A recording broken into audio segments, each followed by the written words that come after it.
CM Revanth Hindu దేవులని అవమానించేలా మాట్లాడారన్నారు Kishan Reddy. CM Revanth వ్యాఖ్యల్ని ఖండించారు. ఆయన తన వ్యాఖ్యలకి క్షమాపణ చెప్పాలన్నారు. కాంగ్రెస్ పార్టీ హిందువులను హిందూ దేవులను అవమానం చేయడము ఒక కార్యాచరణ ప్రణాళికగా పెట్టుకున్నట్టు కనిపిస్తుంది.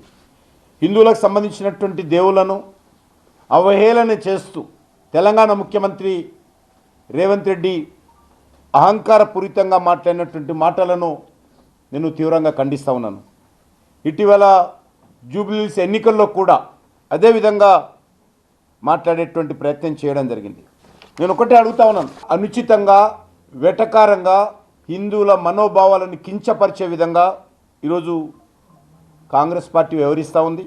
కాంగ్రెస్ పార్టీ మొదటి నుంచి కూడా యాంటీ హిందూలాగా వ్యవహరిస్తూ ఉంది.